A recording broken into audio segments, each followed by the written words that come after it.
Welcome back. I'm Gary Parr. And I'm Arlene Cohen. And our hair looks really horrible today. Absolutely horrible. My hair's a wreck. You're also listening to the midweek version of Fiber Talk, the twice weekly podcast for people who stab ground cloth with needle and thread, with needles. Stab repeatedly, and this is one of those days where I'm stabbing anything I can get a hold of. Trust me that. So the horrible hair thing, because I'm sure several people haven't heard, you must listen to Vonna Pfeiffer's The Twisted Stitcher, her most recent floss tube video. Arlene, I got to tell you, if I'd had a mouthful of my favorite beverage, Diet Pepsi, when she started her show out by saying my hair looks absolutely horrible today, I would have spewed it all over my screen. She cracks me up. And her hair was fine. She just had it pulled up, you know. She's a beautiful person inside and out. Oh, she is. She's the best. But that was so funny. My hair looks absolutely horrible today. What? I mean, it was the second thing out of her mouth was that. It was so funny. I just died. Yep. So, okay, and then speaking of Vonna, now if you've watched any of Vonna's how-to videos, you know that she, as she says, she has to have the corners. Like when you sew something and then you reverse it out, then you have to use the bamboo corner poker outer tool. Absolutely. Yep. And that, to be found in the dictionary, corner poker outer. You can absolutely find that in the dictionary. Right there. Yep. That's right. Yep. And at Joann's you find that in the quilting section, not in the sewing notions section. Aha. And you use a coupon when you're buying it, by the way, just to let you know. Some of us do. Some of us have no idea how to use that, but yes. Mm-hmm. Okay. Mm-hmm. And if you have no idea, you call Arlene and she will help you save money. That's how it works. Mm-hmm. Yes. But yes, the plastic one that you find in the sewing notions section, do not use that because it's sharp pointed, has an edge to it, and it will damage your work. Mm-hmm. You use the bamboo one that is over in the quilting section, as endorsed by Vonna Pfeiffer, the Twisted Stitcher. Mm-hmm. So, and as Vonna says, those corners need to be squared and poked out and pointed, or it makes her nervous. Well, it turns out, listening to Bendy, Michelle Garrett, Bendy, now just known, But we could just call her Bendy. Known now as just Bendy, yes. Mm-hmm. Cher, Bendy, just goes by one word. Mm-hmm. Vonna Corners has become a thing. Mm-hmm. Yeah. They're just called Vonna Corners. Yes. Yeah. I think everyone should aspire to Vonna Corners when they are doing their own finishing. We could aspire to it. I don't know if we could achieve it, but we could certainly hope for it. But yes, according to Bendy, that's now a thing. Is to have, if you look at a finished piece, does it have Vonna Corners? Mm-hmm. Which then puts a scenario in my head where you go to your average finisher, okay? Mm-hmm. Not your Vonna, but your average finisher. And okay, I want red gingham for the backing. Okay, fine, that's fine. I can get that. And then I want my cording on the edges to match these two colors in the Lizzie Kate small, because I want a little pillow. Okay, fine. You can the finisher's checking these things off on the list, and I want Vonna Corners. Okay, well that's extra.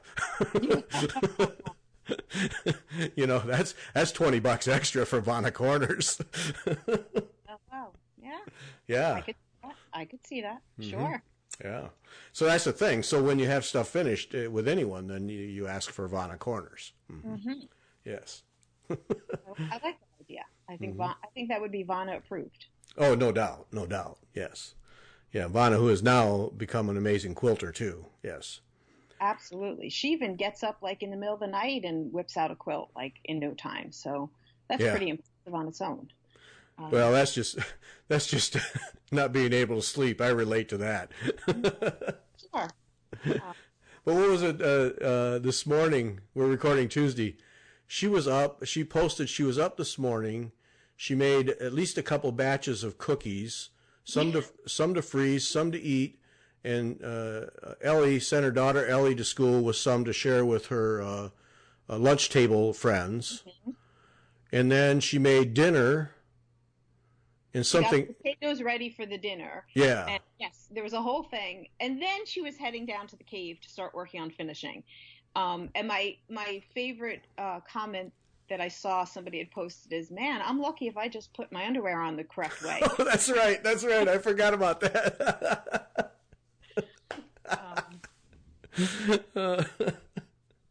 Yeah, she had moved small mountains before 9 o'clock in the morning. Yeah. Yeah, amazing. Yeah, she's the best. The Twisted Stitcher.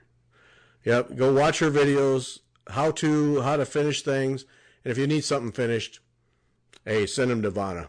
She'll fix you up. It's good stuff. Yep, she's the best. Traveling. I have to talk. I was in last week. As I think I said, I was in Europe, in Germany all week, 6 days at a conference in Germany. And traveling to Europe is not my favorite thing because I do not do well with the time change. Yeah. Yep. It just makes a wreck of me. And I'm sure Europe would be a real treat if I could get adjusted. Mm-hmm. And I did not sleep a decent night till the next to the last night before we came home. Mm-hmm. And then I slept like a rock. And then I was mad because, I'm ready to come home and I finally sleep. And it's like, ugh. And of course, I'm sitting in conferences all day long and taking notes and listening to these guys because it's content for the magazine. Mm-hmm. And, toothpicks in the eyelids, because, pumping down caffeine, anything, and, that's just it. You're pumping caffeine all day to stay awake, and then you can't sleep at night. Yeah, I wonder why. So anyway, when I flew over and back, I had economy premium on American, and I don't know what that equates to on others, but I had economy premium. I had a bulkhead seat. Mm-hmm. So in other words, I had room to stretch out. Oh. Okay. I had room side to side. I had room to stretch out, and the seats have footrests that come up to about a 45-degree angle. Very comfortable. Very comfortable. Nice. Okay, so I knew I could stitch. Mm-hmm. I knew that the flight home, I had to fly home. Well, I was going to fly home to Charlotte because I flew to Charlotte and then to Frankfurt, and then the return, of course, was back through Charlotte. Well, with the hurricane coming, I figured I wouldn't get through Charlotte, and I couldn't afford work-wise to stay another day in Europe. Mm-hmm. And so I changed it to Dallas. Well, to fly home to Dallas is a 10-hour flight plus from Frankfurt. So anyway, I knew that I would have stitching time. What I forgot about is that flying over there, it would have been incredibly rude for me to stitch because I would have had my light out and people are trying to sleep, because some people are able to sleep going over so that they wake up and can function that day. Mm-hmm. I can't do it. So I realized I probably couldn't stitch going over because I didn't want the light to wake people up, especially as I moved the canvas. Mm-hmm. So I was able to stitch going back and then stitch for a few hours in the hotel room while I was there. So anyway, what I did was, all right, I need a project. And I'm working on Sarah Brazier, the sampler. Well, those are 3-foot scroll rods. Yeah. That's not going anywhere. Mm-hmm. And I don't want to, it's all ironed out and it's on scroll rods, so I don't want to take it off and put it in hoops. Mm-hmm. So, okay, and plus that's a gigantic 36 by 36 inch piece of linen. I'm not hauling that. Mm-hmm. And the needlepoint stuff I had was too big. So, all right, I need a smaller piece. Mm-hmm. Well, my friend Missy Taphorn in a clean out had given me some Debbie Rowley charts, and I'll take any Debbie Rowley chart because, I love her work. I'll take them. No, I bought a boatload of them myself, but Missy had this one that she said, "I'll never stitch this. Do you want it?" Yeah, I want it. It was one of her Glitz and Glamour series, which are 5-inch by 5-inch pieces. So you have a 12-inch square canvas, and all, I think just about all silks and Krynics and specialty threads. So, all right, that one I'll do. So I set myself up, got all the stuff together, and put it in my backpack. So I had that in my backpack along with my work stuff, and headed off to Europe. Well, of course, the question so many people ask when you travel, particularly to Europe, is what equipment can you take? And so I took my standard stuff because I have a standard setup that I take on the road. And I thought, this will be a good test because it's something I haul all over the United States and think, never have any trouble. So my standard setup is a supply of needles.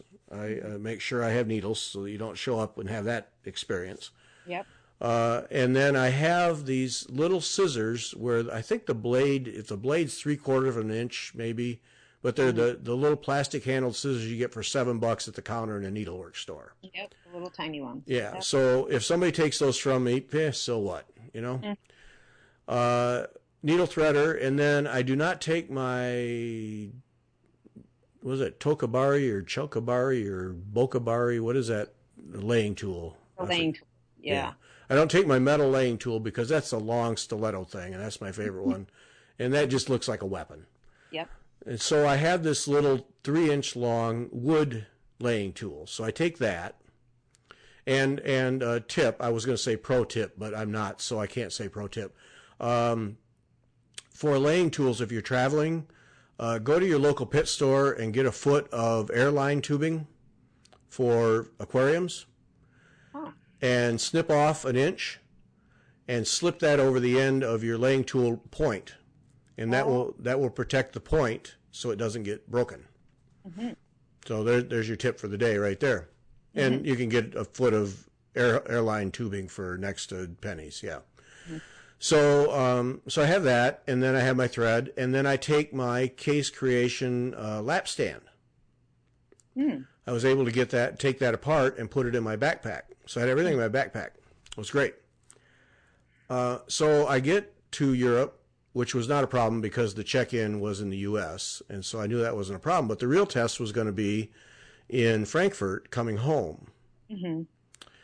And because there's 3 levels of security before you actually get to a gate, which it's kind of freaky, but they're quite thorough at the check-in, the scanning of the bags and stuff. Sure. Okay.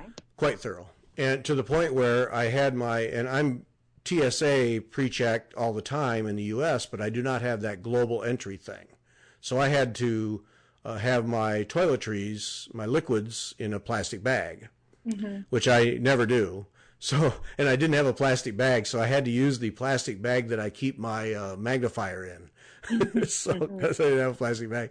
So I had that. And the guy grabbed my toiletry stuff, shaving cream and that kind of thing. And in there I had a 3.5 ounce tube of Benadryl anti-itch gel.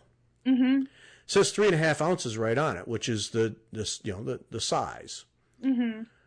And he pulls it out of the bag and he says, "Not permitted." And I said, "Really?" And I'm not going to argue with these guys. There's people walking around with machine guns. I don't argue. I said, "Really?" I said, and I pointed. I said, 3.5 ounce. And he said, "No, not permitted." I said, "Okay, fine. Throw it away. Whatever." So, they're that thorough. Wow. And I thought, and then when my backpack goes through, I'm waiting for it, and it gets shuttled off to the side for a hand inspection. I thought, okay, here goes the needle and thread. Here we go. Here goes the scissors, the whole thing. Nope. Went right through. Everything. He didn't even look. He just rubbed that cloth or whatever it is that I think checks for gunpowder residue around the edges, and he says, "You're fine, thank you." So I made the full round trip to Germany and back with those scissors, and it's a long way of saying all of that stuff worked. Okay. And so for your mileage may vary, but in my instance there, those little scissors got through and nobody even flinched. So and I'm confident I would have lost the metal laying tool. Oh, sure. Yeah. But the little wood stub probably doesn't even show up on the X-ray. So, and then 10-hour flight, I get a bulkhead seat again, this time against the window, which is ideal. There's your ideal stitching spot right there, sports fans. Bulkhead in economy plus by the window. Just squirrel up in a corner. So we get on the plane, and I set up the lap stand, and just then the drinks and the lunch come. So, okay, well, and it'd been a while since I'd had breakfast, so I had lunch, because I don't normally eat on planes unless I like really long flights like this. So I had lunch, and then got done and got out the needlework, and I'd done a little bit in the hotel room. And so for the better part of 8 hours, I just sat there in the plane and stitched in peace. It was wonderful. Great. Now, did you even have a movie playing, or were you just completely focused on the stitching? No. Normally, I have the noise canceling headphones and have the music going, but no, this time I just didn't feel like it. So I had no headphones on. I just sat and stitched in peace. And the lady next to me was watching movies, and at one point between movies, she leaned over. She says, "What is that?"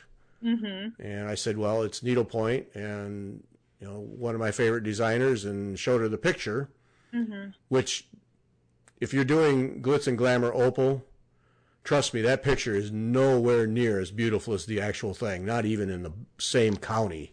Oh man, Debbie Rowley nailed those threads, and they're really pale light, like opal. They're not my colors, but I got to say it's beautiful. It's absolutely beautiful, and they're fun to stitch with and everything.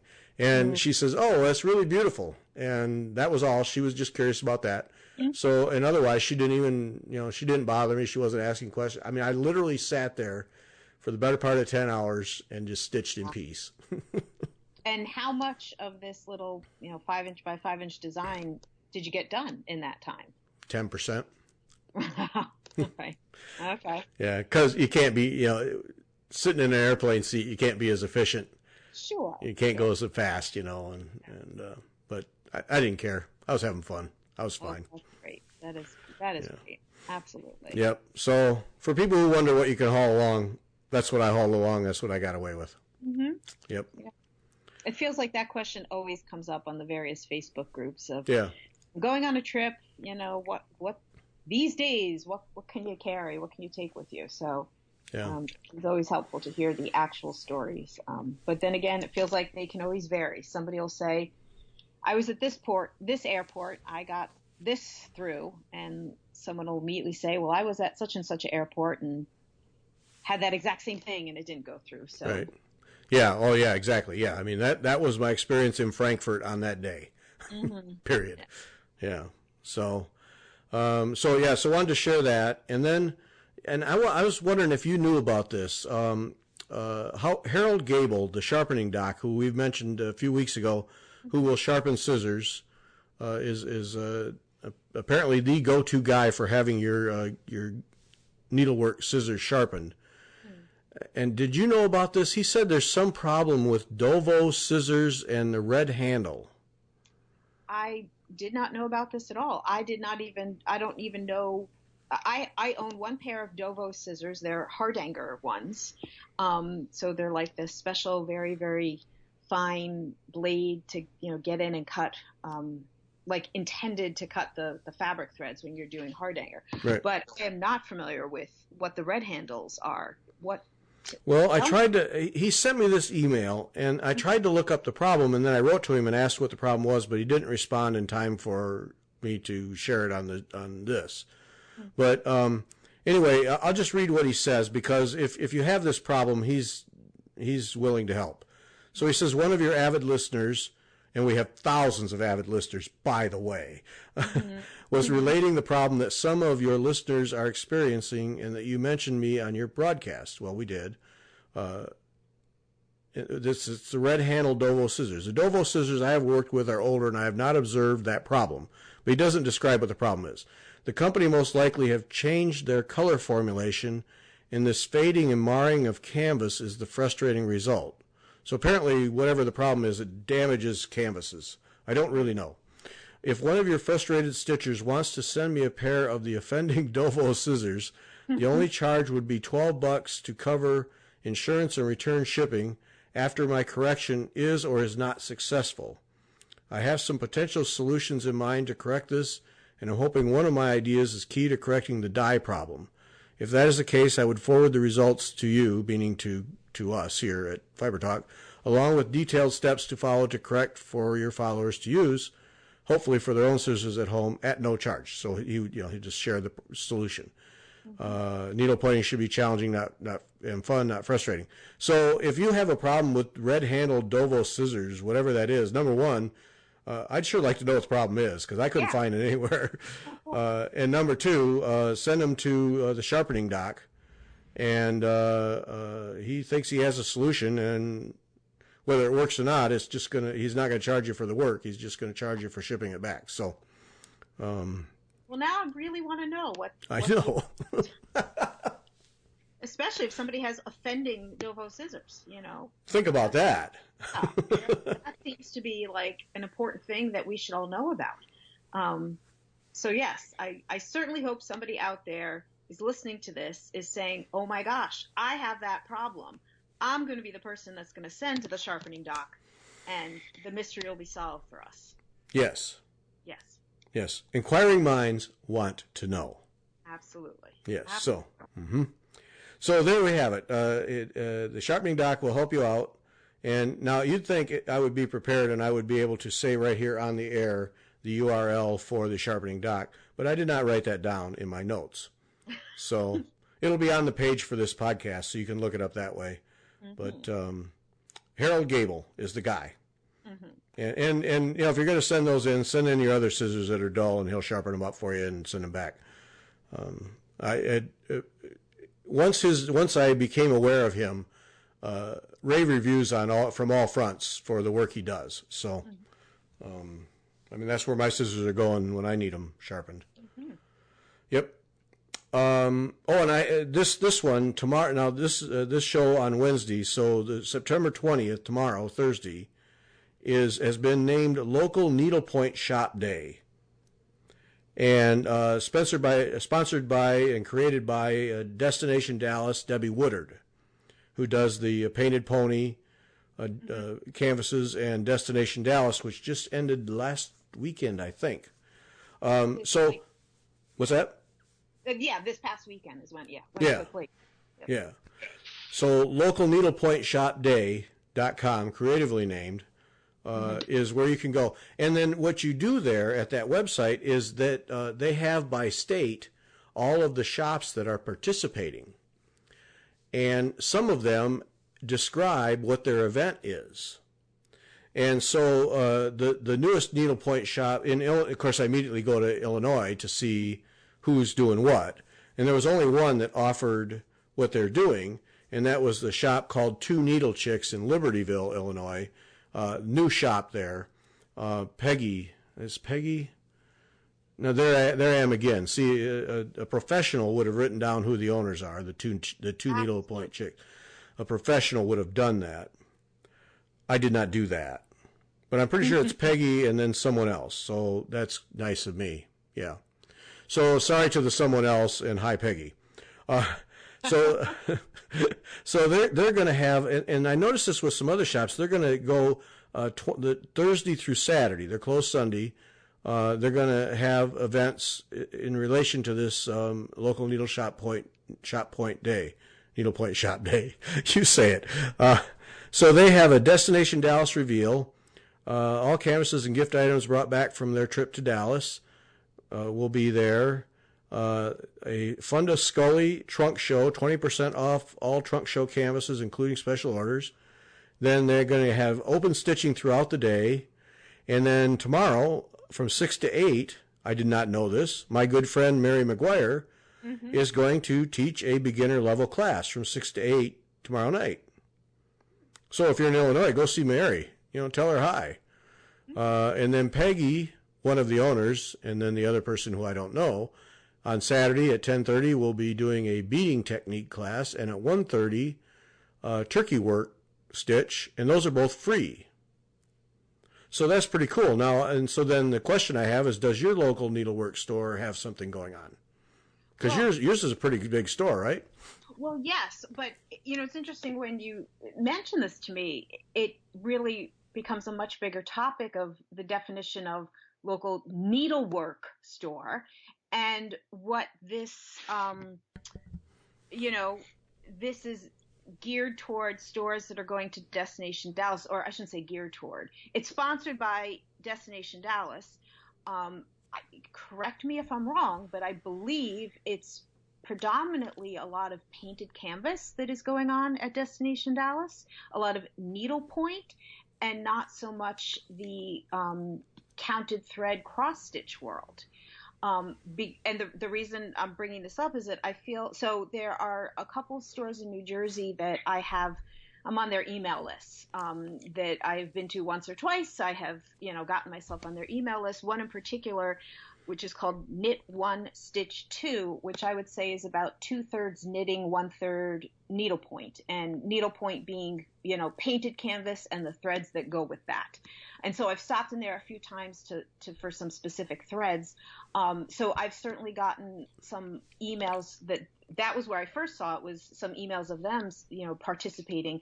And what they had written in their emails was basically, we're participating in this, stop by, food, and see the things we're bringing back from Destination Dallas. I mean, that was their, and also because they celebrate an anniversary of opening. I think it might be 5 or 6 years in September. So they've decided to turn this day into their anniversary day, at least for this year.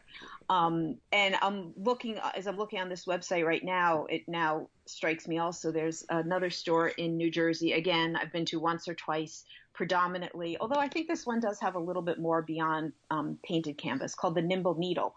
And I feel like I've seen maybe from them on Facebook a little bit of the same thing. Come see what's new from Dallas. We'll have some food and some celebration. So I'm not sure. I mean, what you described from the place in Libertyville, the two needle chicks, is really, they seem to be really getting in the spirit of making a big celebration of it. Right. I think it's great. Anything you could do to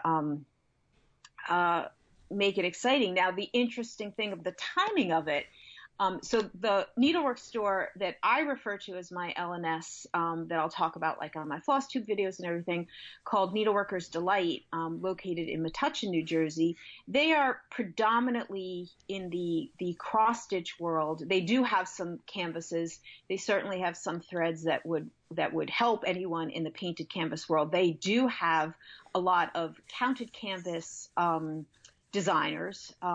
They carry Debbie Rowley designs, for example, and they certainly have blank canvas if you want to buy some 18 count or 13 count canvas and of all different colors and stuff. But they're predominantly cross stitch world, and there's a big cross stitch event going on this week that it's called Needlework Galleria. I think it's Needlework Galleria in St. Charles, Missouri. Right. And so, like, they're going to be closed because they are going down there for that. No. So they're going to close? Oh, no. They travel to shows because in addition to being a store where they sell all that stuff, they are also silk weaver fabrics, which is the dyed fabric. And so they go mostly with their beautiful fabrics. I think also. Oh, wait, back up the truck. They're the people who dye and sell silk weaver fabric? Exactly, yes. Oh, that stuff's beautiful. Yes. So can I just say, that stuff's beautiful. Yeah. The Worker's Delight is also silk weaver fabrics. That's where it comes from. So when they go to shows, when they travel to shows, which they do, they are mostly bringing their silk weaver fabrics. So they'll bring anything, because I was asking them, do you guys bring anything else? And they said, well, we certainly don't bring patterns of anybody who's going to be there. They won't bring, I can't think of anything off the top of my head, but they won't bring any cross-stitch patterns of anybody that is going to be also an exhibitor at the show, okay? They won't bring any thread of anyone who's going to be an exhibitor at the show, but they might bring some other things to support, but they are there to sell fabric a lot of the times. So they drive down to like Needlework Galleria. They do a few shows each year as the silk weaver fabric part of their business. Mm-hmm. So they aren't participating in local Needlepoint Shop Day because they are participating in Needlework Galleria, this coming up week. Yeah. But well, I think this is a great idea, and I really hope it continues and gets converted into local needlework shop day. Yeah. To encompass everything, because this could be, it could be a real nice fall kickoff event throughout the needlework world. I think it's a great idea. Yeah. Well, it's, when I first saw it, again, I think the first place I saw it was through the email newsletters of Knit One Stitch Two, which is in Pennington, New Jersey. The first gut reaction I had, not realizing it was more of a nationally encouraged event, my first thought was, oh, this is like what I hear cross-stitch stores do right after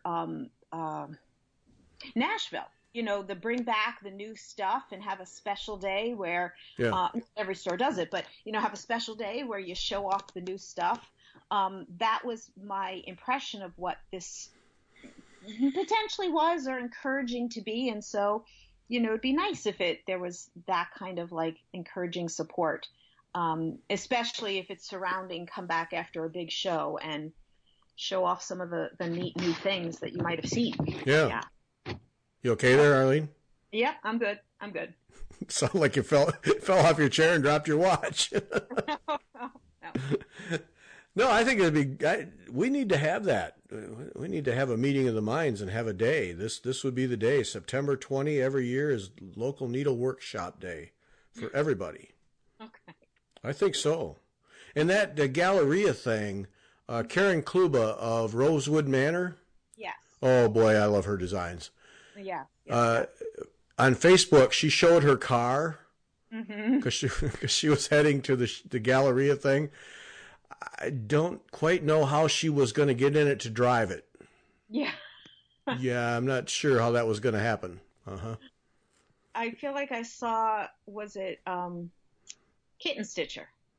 I feel like I saw a picture, maybe on Instagram. I think it was Kitten Stitcher, but I may not have that correct. But it's somebody else, another similar kind of thing of that she's packed up and ready to go. So yeah, that's. And I was going to say St. Charles, because St. Charles outside of St. Louis, and our daughter lives in St. Louis, so have been to St. Charles, and actually been there at Christmas time. What a beautiful town to be in at Christmas time. Just a neat little town. And I was going to say, if you can go to that shop, you'll enjoy St. Charles, but anybody who can go there by car has probably already been to St. Charles, so I can't do a Chamber of Commerce thing. But, you go to this gallery, and from what I read, it's open to anyone. Yeah. So you can go there, but go, and then you can also enjoy St. Charles. So, yeah, and there are, from St. Louis on the way to St. Charles, as I recall, there are 2 or 3 wineries along the way that are quite nice, too. So you can make a nice weekend out of it if you wanted to. Absolutely. Yep. Yep. Not for me, but, we need a winery that specializes in Diet Pepsi. Well, yeah. Yeah, okay, sure. See, then you could get me to go sit for an afternoon. Okay. All right. I'm just putting that out there as a thing, Mm-hmm. Yeah. Okay. Just, put it in your notes there, Arlene. I'm putting it in the notes right now. Okay. It's written down. Absolutely. And then today we receive, and this sent Arlene down a rabbit hole. Yes. we received from listener. Now I'm gonna ruin this name, but I'm gonna try. Sharon Normandou. I think so. Mm-hmm. That's pretty close. Okay. A design from Peacock and Fig. Peacockandfig.com. So the peacock as in the bird, the word and fig as in the fig Newton. Or I guess it's a fruit, isn't it? Fig? Yep. Fruit. Yep. So peacockandfig.com. This design, be the villain in your story, stab something every day. Mm-hmm. And it's a design with some needles and some scissors. But yeah, that'll be our picture for the week for this show. Mm-hmm. Yes. So Peacock. But I did not know about this Peacock and Fig. Dana Batho is the artist, designer, owner of Peacock and Fig.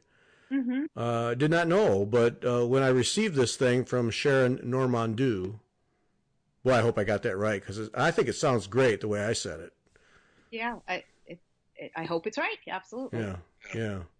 So anyway, I did not know about this Dana, but I'm gonna have to see if we can get Dana to be on a show, because it looks like she has quite a story to tell. Mm-hmm. And lots of neat designs there. But then I sent it to you, and you had to do some internet surfing. Because I got so the whole idea of stabbing things, since you often are beginning the show talking about stabbing things, and I got stuck in remembering, and I feel like I had seen it in more than one design, a particular phrase about stabbing things that I could, and so I was trying, how do you Google something that you only remember half of? And it's really an image, and then what are the words that I could put together? And I'm looking on Facebook. I'm looking on Facebook groups, but looking at the images of Facebook groups, which of course there's just way too many. I haven't seen it recently, but I definitely saw it multiple times in multiple places. And finally I just went to Google and put in the few words that I could, Google Images, and put in the few words that I could come up with, and then it appeared. And there's a variety of designs that are out there.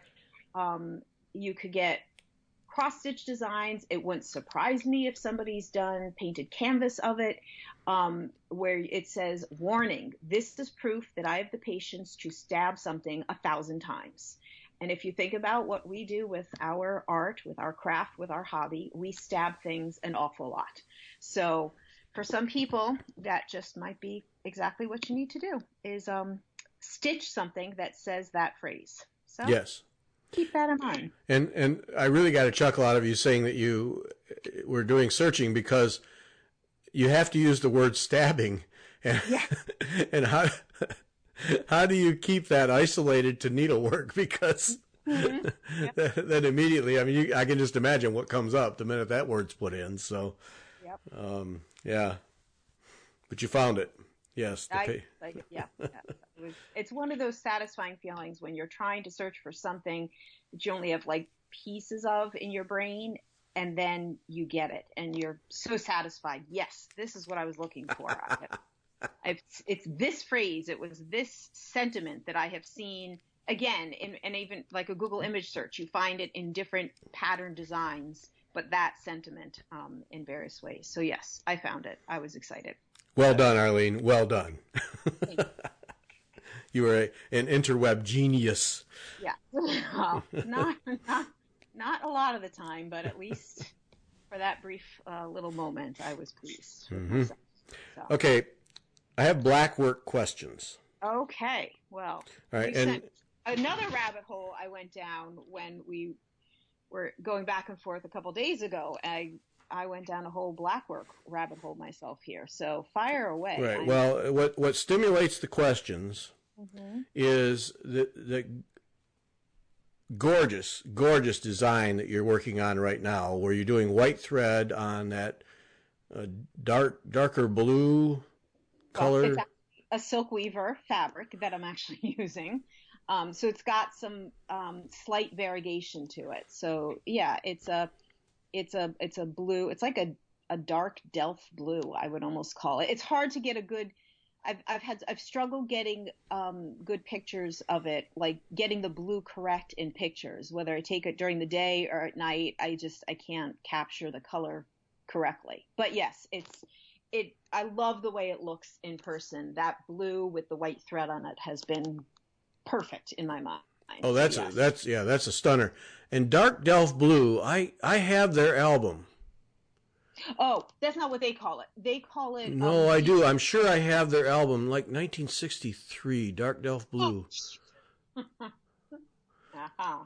Okay. Track with me, Arlene. Track with me. I'm a few seconds behind you. Please forgive me here. Okay. Keep up. Right. I'm trying. But no, that's a beautiful, whatever color that is. It really is a nice color. There's a warmth to it. Yes. For those who are interested, it is a silk weaver fabric that they call deep denim. And I'm doing it on a 40 count linen, whatever Zweigart 40 count is called, Newcastle or whatever that's 40 count linen of Zweigart that they dye is deep denim. Yeah. Yeah. Okay, but now, all right, so Blackwork questions. And by the way, this design, Works by ABC is Arlene's Etsy store, ABC being Arlene's initials. But if you want her designs, go there. So you got to get the plug in before we, on Etsy. And if you just go to her floss tubes, go to YouTube, just do Arlene Cohen. It's like the only one. How does that happen? That you can put in your name and you're the only one on the planet that has a YouTube channel. Think about that. I had not thought about that before, but. Because I don't know how that happens because there's got to be more than one Arlene Cohen in the world. Oh, there is. There absolutely is. There was a woman in the town where I grew up named Arlene Cohen, and I would quote run into her whenever, at the pharmacy or at the dry cleaners, anywhere where they have a computer system and all they had you was under names. Yeah. There was 2 Arlene Cohens, but yes. Anyway. It's a very cool thing. Yes. You can just go to YouTube, put in Arlene Cohen, and you will get this Arlene right here, the one we're talking with right here. You follow any of her stuff, and you will see that Works by ABC, still the best you've ever done is the handwritten card of the Works by ABC name. Still the best. Wait, back up. The handwritten card. That has your name on it, your worksbyabc.com. Yes. The cardboard card. The cardboard. That you hold up in your videos that have. Yes, thank you. I'm sorry. Again, I'm a few seconds behind you, Gary. Holy smokes. Help this woman. Okay. All right. Going here. Yes. It's actually sitting right next to me as it still sits in my little pile right here. I haven't actually shown it on a video in a while, but it's sitting right here. It remains. It must be used. It must be used. Yes. Oh, and by the way, in your last video, because I watch all of your videos, in your last video, we had the reach over the head, hold up the cloth thing. That Bendy is now famous for. Yeah. But see, you and I have that short arm problem, so you can't do that bendy thing where it goes right over the top of your head with room to spare. Yeah, see, I can't do that either. It's got to kind of go in front of my forehead thing. Yes. Yeah, Bendy, that Michelle Garrett, she's got the whole deal going there. But you did it. I saw you do it. I was cheering for you. Yeah. Thank you. Yeah, you had the face in the wrapped around arm and the fabric on the side. Yeah. Yes. So yeah. Now, referring to when I was showing the pattern that is in the Just Cross Stitch magazine now, correct? Yes. And now that was a clip that I filmed 6 months ago, well before we've ever had the whole bendy arm over the head holding fabric discussion. So now I'm so consciously aware of how I hold my arms in all of that piece. But that was ago. So that was the precursor then. Exactly. Very unaware. Oh, look at that. Look at that. A look back in time. We got the precursor after the fact. Yeah. Yes. So for those who are totally confused, if I may, Gary, just explain here. So I have been designing for over a year now. I got a design accepted into Just Cross Stitch magazine, which is in the current issue right now, the what's listed as October 2018 issue. I was designed and stitching on that back in the late winter time, and literally right before I mailed it off in March, I filmed a little clip just to be able to show the piece, a little up close to be able to talk about it, then put it in a box and mailed it off to Just Cross Stitch. And I saved that clip for when there would be a floss tube when the magazine was actually out, and I could, show the picture of the magazine and then be able to actually talk about the design, which I couldn't talk about until it was out in the magazine. So it was literally filmed 6 months ago. So that, to give you all the backstory of what Gary and I are just talking about right there. So there we go. Wow, this is just kind of eerie. It's kind of Terminator-like in that we went back in time in the present.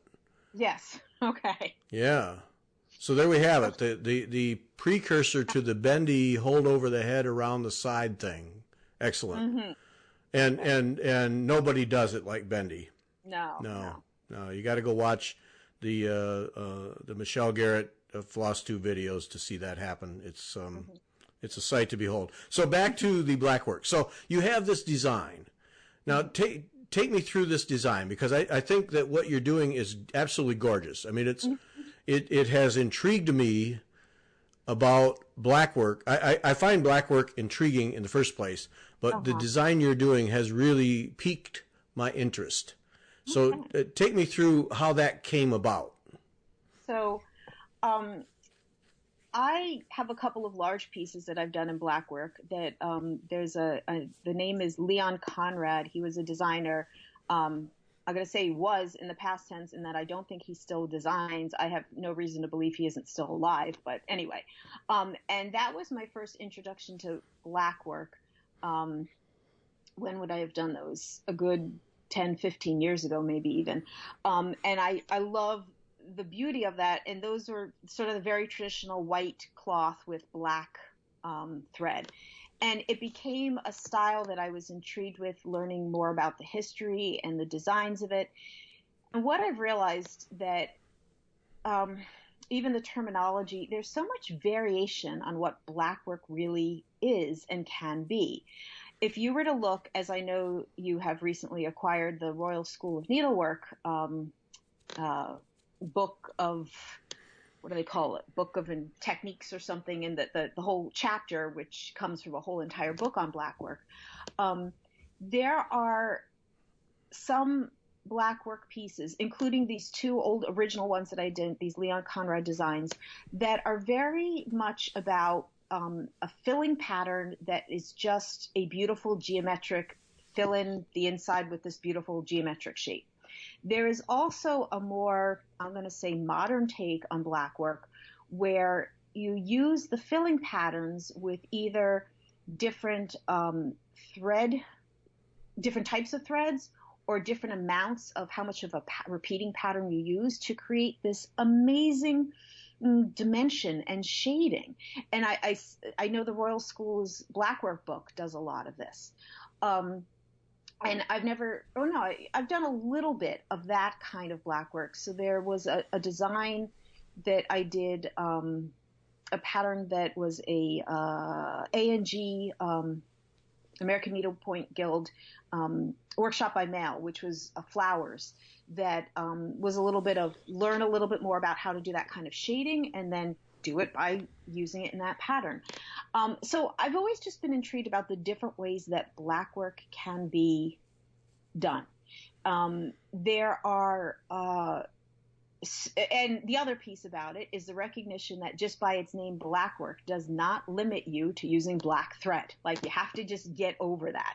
The name Blackwork is a little bit more associated with the style and not limiting you to the color. Yeah, because can we safely say that today Blackwork is essentially a solid background and a single color of contrasting thread? Is that safe to say that?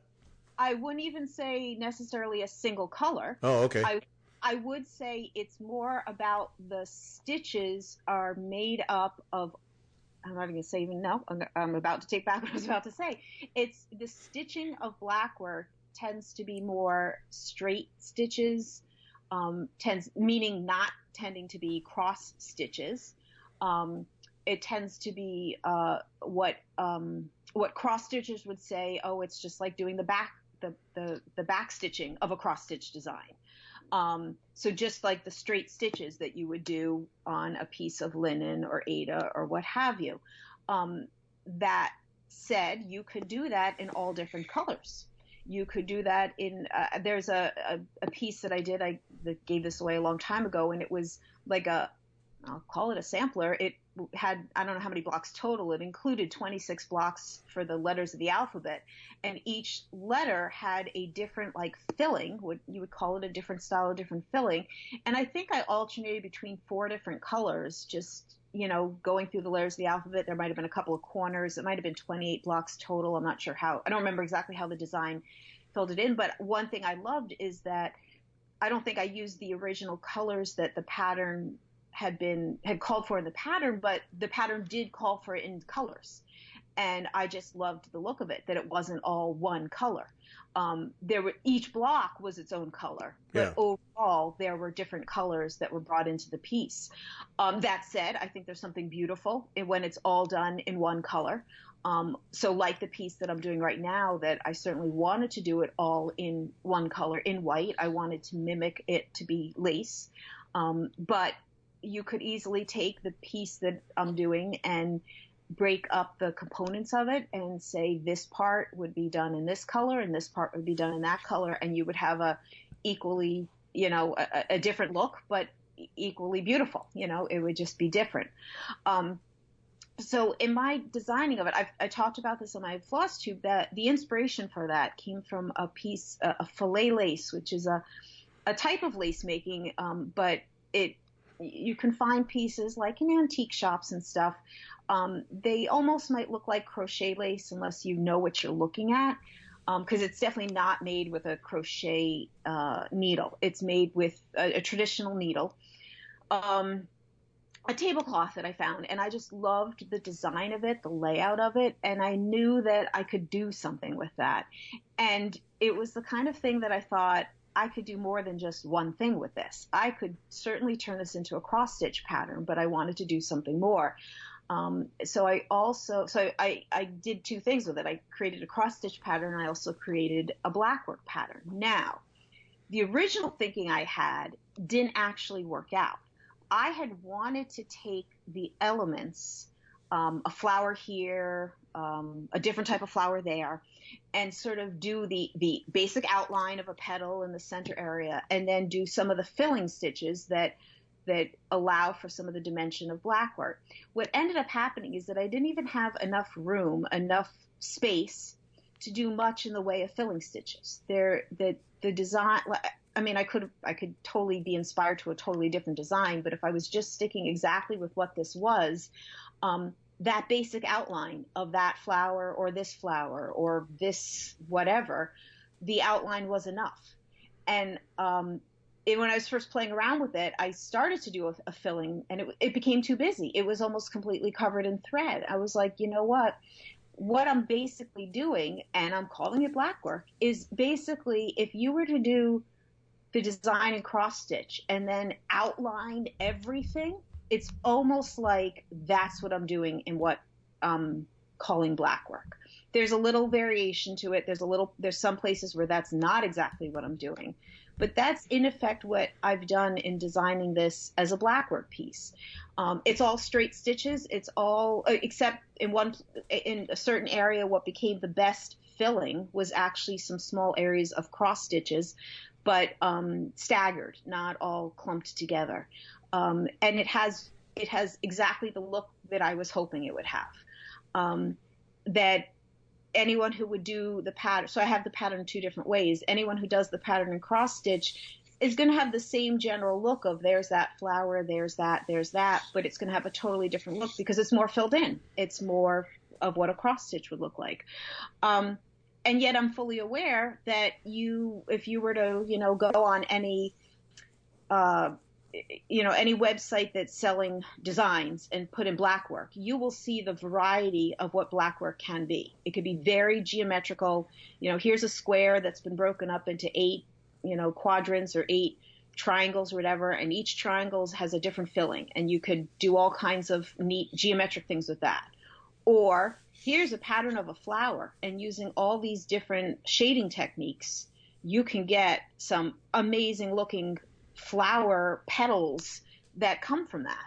And I think that's one of the beautiful things about Blackwork. When I, way back in one of my early floss tubes, when I showed those big Blackwork pieces that I had done, some people led me down the hole of Liz Allman. Her website is called Blackwork Journey. And man, is that an amazing website. She sells some patterns. She also has quite a lot of freebies.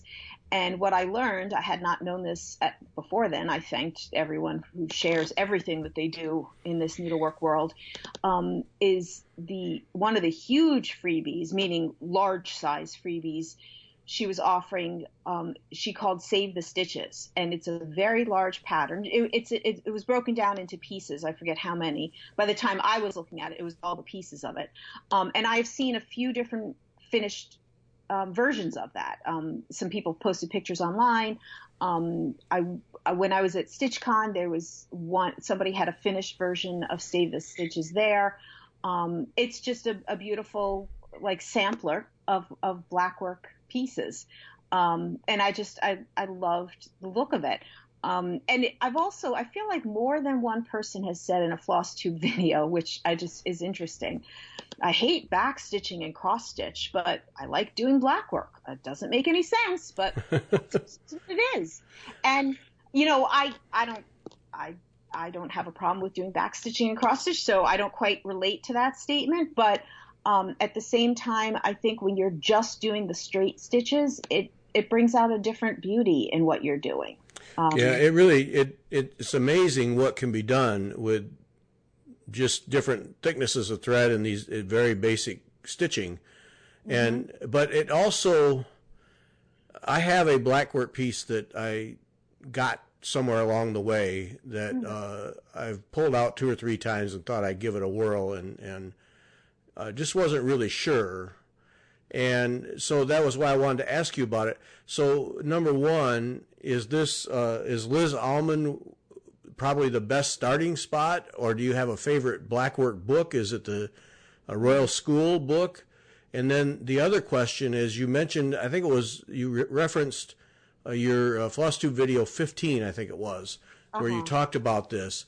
And you said that I went back and looked at that video again, because I have watched every single one of your videos. But I went and watched that again, and you said that you had gone through the exercises before stitching that. So then I wanted to ask you, is that anybody who's never done Blackwork, then to find a series of little doodle cloth-like exercises is a valuable thing before you actually start a piece. Is that right? Can I say that? Well, so it depends on what kind of... I don't want to hear depends. I don't know. It's yes or no. No, because, I would want to see what piece it is that you have in front of you, that you've just mentioned, or what kind of Blackwork appeals to you. Because if you could see, which you could because you've watched all my videos, the 2 big Leon Conrad pieces that I've done, the Blackwork in there is not about shading at all. It's not about shading. It's about using, there's 2 different thicknesses of black thread, but he said use this thickness there and that thickness there. There's no decision making on my part. Okay. So the beauty of those pieces is about the geometric layout of the patterns. Okay. What I referenced and showed in that number 15 and the piece I was talking about, that was the first time I was doing Blackwork that involved shading. And the little exercises that were a part of that was intended to practice the idea of, if you've got a little repeat of a pattern, that to show off the lightest part of it, you might only do part of the pattern with the narrow, finest thread. and then you might use the next finest thread and do a little bit more of that pattern, and then the next one with the more of the pattern, finally till you get to the thickest thread with the most complexity to that repeating pattern. And by using all variations within that, that's where you get the Blackwork shading part. So there are some designs that that like, and I didn't even, when I first started doing some Blackwork pieces, I had no idea that that was a part of what Blackwork could be. I thought it was all charted designs, because what I knew was, again, these Leon Conrad, I think Laura J. Perrin has Blackwork. She definitely has Blackwork designs. Trying to think other designers that have Blackwork designs that are these beautiful things, and like, you're not making any kind of, shall we say, artistic decisions about with what thickness of thread, when do I switch over, when do I put in a little more thickness there or a little less thickness there. And that might be the extent of what, anyone who loves that Save the Stitches piece that is on Liz Almond's site, without having explored every single part of her site, I'm not sure if she does anything with the shading parts of Blackwork. Hers might literally be all of the, here's a chart, follow the pattern, you get beautiful geometric pieces, and that might be all the Blackwork you'll ever want to explore. But if you have the Royal School of Needlework book, they're showing in that book some amazing things that are done with shading that I just find so intriguing. I also referenced to you, and I showed this in a video at one point, Inspirations Magazine, there's a particular issue that I have, there's a particular design that so intrigues me, and it's a Blackwork piece, and to do it definitely involves a lot of artistic decisions in this place. What thickness of thread should this be? How much of the pattern should I do in this place in order to get the full image? In this case, it's a rose. That's not about just make a geometric design. It's about a lot more, I'm going to say it again, artistic decisions. So there really is like two categories of Blackwork almost, so that's why I want to say it depends. It depends on whether you want to do the shading of Blackwork artistically in that way, or if you love the geometric things the geometric patterns the Alhambra from Spain, that there's so many amazing Blackwork designs that have been inspired by that, all the patterns that come from that place, things like that. So that's why I'm curious, the one pattern or design that you have, what is it that you have that makes you think that is Blackwork? And then, that's where I would say, the whole little thing with exercises, you might have no interest in that, or at least not at this time. Well, I'm going to do it someday. I mean, I know it's Blackwork because it says it right on the cover. Okay. No, this one is some kind of a butterfly, and it's shaded. It's definitely the shaded variety. Okay. Because there are 2 or 3 different thread thicknesses, and it's the whole thing, and that appeals to me. Uh-huh. But they both appeal to me. I just like the simplicity of it, and to me the challenge, because if you do it right, if I understand it correctly, if you do Blackwork right, it basically becomes a reversible piece. The back should be almost as clean as the front. You're making an assumption of what. Well, you're making an assumption of what the word right is. That's. Oh. So that brings in a historical thing. Blackwork, like the history, go back to Elizabethan times or King Henry VIII or whatever the appropriate century is.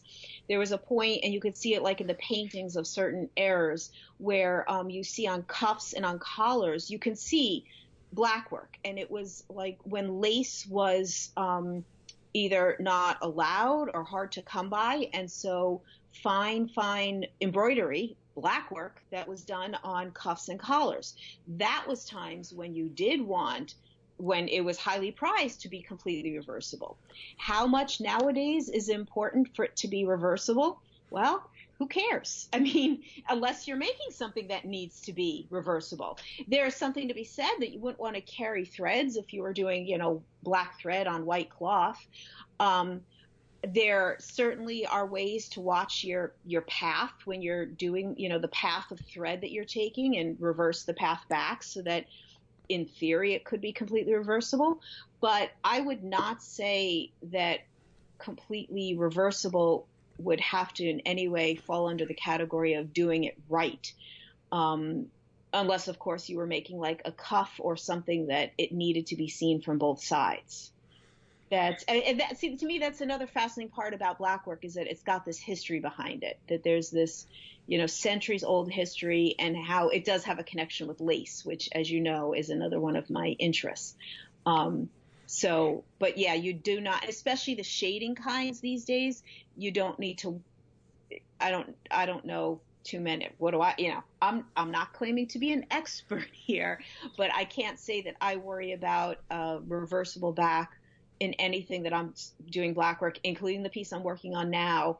The back of that is like the backs of any of my pieces. I strive to keep things neat and tidy, but nothing crazy. I don't go nuts over that. Okay, well that helps me, because to me, with all that stitching that is really open, straight lines for the most part, to begin and end threads is almost intimidating. If you don't want, if you have to be almost reversible, because I thought that was the expectation, but if that's not, that at least takes a little of the intimidation away from it. Because the stitches are nothing. It's not like it's a fancy stitch of any kind, but to do them the way you get the effect, to do them well and precisely, is got to be everything. Yep. Yeah. All those little straight lines, and to make it all come together, because if you get sloppy with that, you lose all your all the continuity, I guess, or all of the impact. Because and that's what appeals to me, I think, more than anything, is in my mind, it's a comparison. Whatever else we would stitch, cross stitch, needlepoint, whatever. This is, to me, kind of like the black and white version, in that you don't have a bunch of colors and a bunch of different stitches to distract the eye.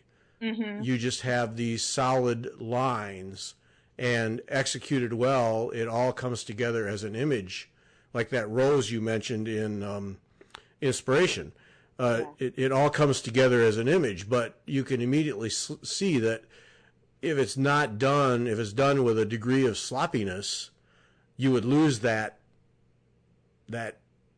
beauty in a hurry. Absolutely. Yeah. And so to me, there's that, immediately I'm intrigued by that, in that there is a challenge in some very simple things that done right, done well, will deliver a beautiful piece. And so then, there comes a little skill, a little practice, and a little just focus on the quality of your stitches. And so it's appealing, and boy, you get some of those Blackwork pieces. They're stunning. Like that rose in Inspiration. That's just stunning. You just sit there and go, wow, they did that all with black thread. That's pretty good. Well, and to me, the additional stunning piece to this rose is that the shading of it is done completely by the variations of thread. It is not done like a lot of the shaded pieces that you see, like in the Royal School book. It's the combination of variations of thread and pattern. The rose, the pattern is consistent all the way through. They did not use, part of the pattern for the lighter areas and more stitching for the darker areas. It is the same pattern all the way through. It is just varying the thread. And that is like a phenomenal level of skill to get that kind of shading. Whereas, again, because I have it in front of me, that Royal School book, they're able to do a little bit more because they're varying pattern and thread. So that's, to me, that's just the stunner of this rose. Like, that's, someday I'm going to do it. I'm going to try it.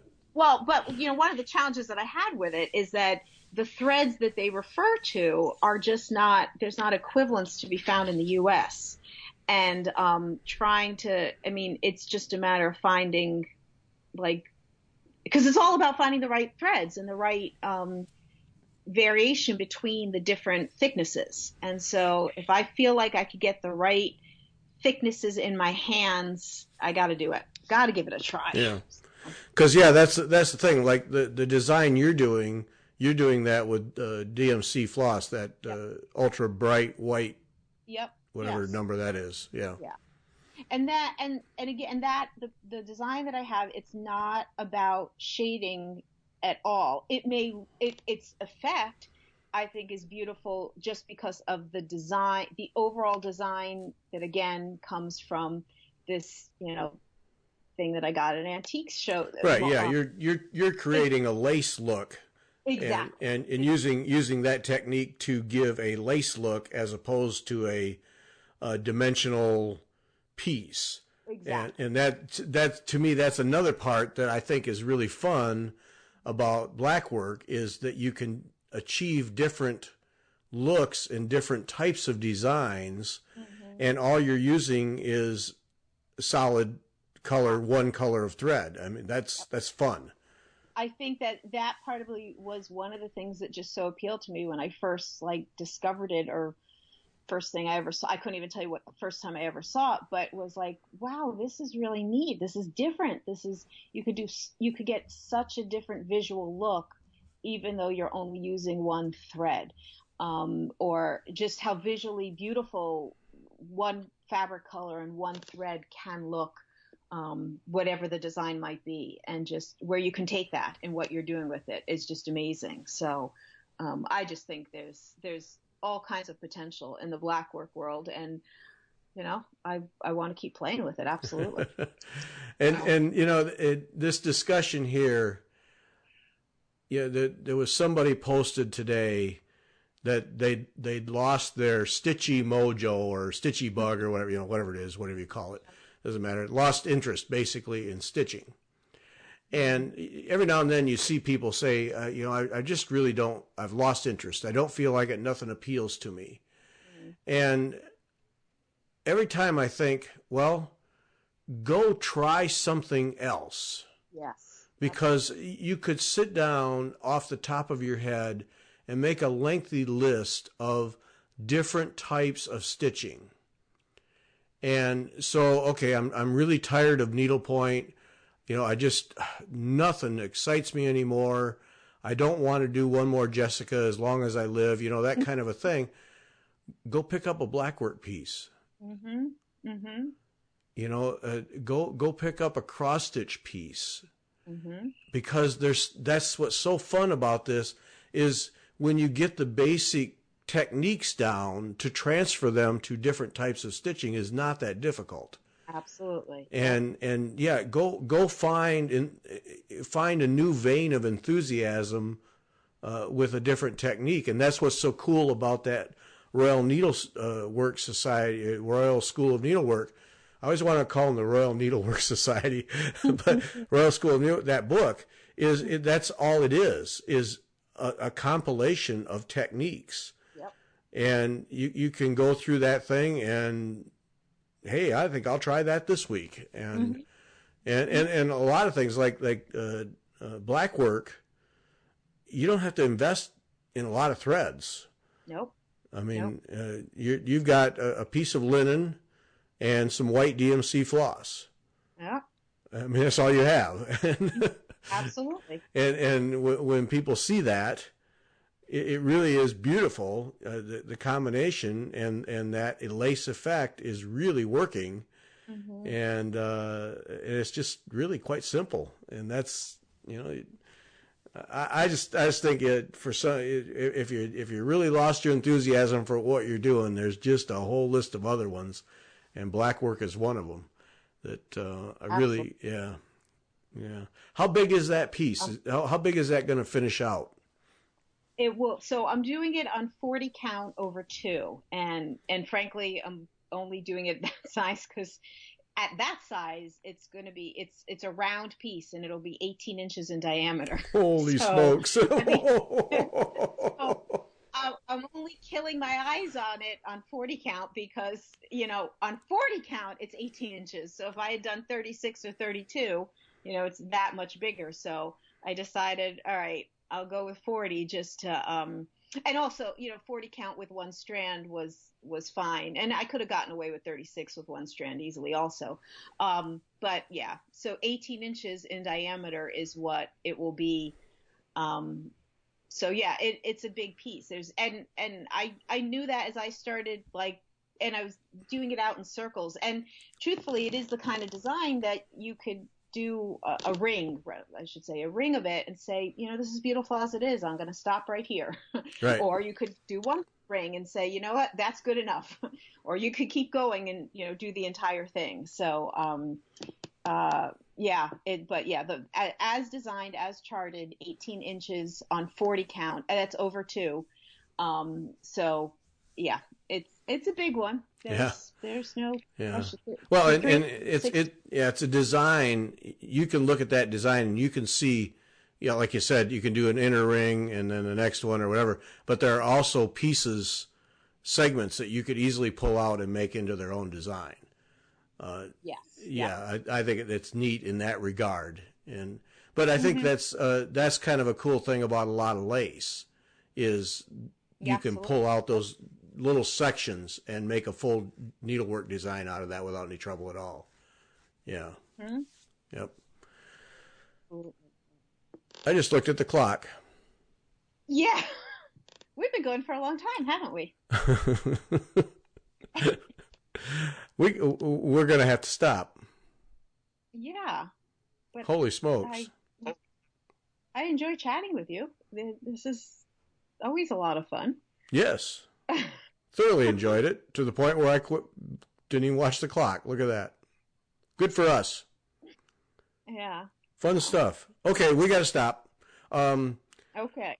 Patti Hoffmann, owner of the Stitch Stash local needlework store, is our guest Sunday. Had a fun conversation with Patti about starting a store. She started from scratch and what she went through and what she's going through. The store is 2 months old, 3 months old. So she's a fresh one. And it really interesting to hear what it's like and what the mental processes she went through to start her store. So Patti is Sunday. And Arlene, thank you so much. This was great. It was a lot of fun. Absolutely. Anytime. I really enjoy chatting with you, Gary. It's a lot of fun. Same here. Arlene Cohen, just go to YouTube and put Arlene Cohen in and she'll show up. And then on Etsy, Works by ABC. And watch her floss tube videos because you'll learn something every time. Yep. Well, thank you. Little history, I try. Little something. And she's still the best at looking above, below, and around anything she's showing. Still the best. Well, she's on 30-inch scroll bars now, so it's been causing me lots of challenges, but I'm working on it. It's so much fun to watch you do it. Yes. All right, we're out. Thanks, Arlene. Patti Hoffmann Sunday, and Christine and I will be back next Wednesday. Thanks for listening. All right, take care.